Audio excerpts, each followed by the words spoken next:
The honourable member for Calgary Fish Creek has a question. Thank you, Mr. Speaker. Like many cities across North America, families in Calgary have been affected by addiction and the challenges it brings. I hear often of the need for more services that support recovery, restore public safety, and give people an opportunity to build their lives. Thankfully, we know the Alberta Recovery Model is putting in place more services that will do just that. To the Minister of Mental Health and Addiction, what investments has this government made to support addiction recovery in Calgary? The Honourable the Minister of Mental Health and Addiction. Mr. Speaker, Calgary is an essential part of the Alberta Recovery Model and the continuum of care. Recently, we've invested in 35 new detox and pre-treatment beds at the Calgary Drop-In, dynamic overdose response teams within the East Village, mental health and addiction supports within the Calgary Police APUs, establishment of therapeutic living communities at Calgary Correctional Centre. We have 3 recovery communities in the Calgary area, 1 in Calgary, 2 in the surrounding area with First Nations. But, Mr. Speaker, the biggest thing we've done is we've created hope and a possibility for Calgarians to know, whether they suffer from addiction or not, that there is a path forward other than simply facilitating addiction indefinitely. The honourable member for Calgary Fish Creek. Thank you, Mr. Speaker.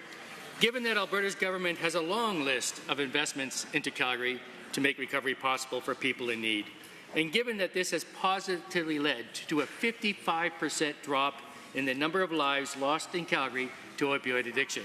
And given that there are some Canadian cities who have gone a different path and instead put dollars towards drug facilitation, to the same minister, how does the work done in Calgary compare to the harm production cities like Vancouver? Great question. The honourable member. Mr. Speaker, we have more work to do when it comes to building the Alberta Recovery Model. We know that, but we'll be honest, we have not gone down the model that we see in British Columbia, where we look at what they've done. They have decriminalization, they have unsafe supply, which is government-funded heroin, and they have more drug consumption sites than any subnational jurisdiction in the world. By contrast, Alberta has said recovery is possible. We're building therapeutic recovery communities, and within our correction centres, we have virtual opioid dependency program for same-day access to life-saving opioid agonist medicine that is evidence-based. Mr. Speaker, the list goes on because we believe in recovery. The honourable member for Calgary Fish Creek. Thank you, Mr. Speaker. Given the NDP's record on the addiction policy is to facilitate, proliferate, and perpetuate the harms with unsafe supply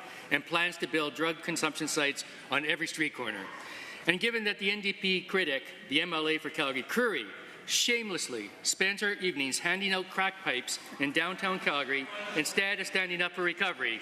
Again, to the minister, why is the NDP so out of touch with Albertans and unwilling to put their support behind recovery? A point of order is noted at 223. The honourable minister. Mr. Speaker, I'm glad members of the opposite support recovery in principle, but they do not, just as the media doesn't, just as the academics don't, close the door on policies like unsafe supply. I want to see members opposite forcefully, full of voice, tell us that unsafe supply should always be dead and illegal in this province, but they will not do it, Mr. Speaker. I'm glad that they support recovery, but that is antithetical to the culture of harm production like unsafe supply and drug consumption sites in every street corner. Mr. Speaker, I implore members opposite to join us truly, not just in name, but in true commitment to recovery within the province of Alberta.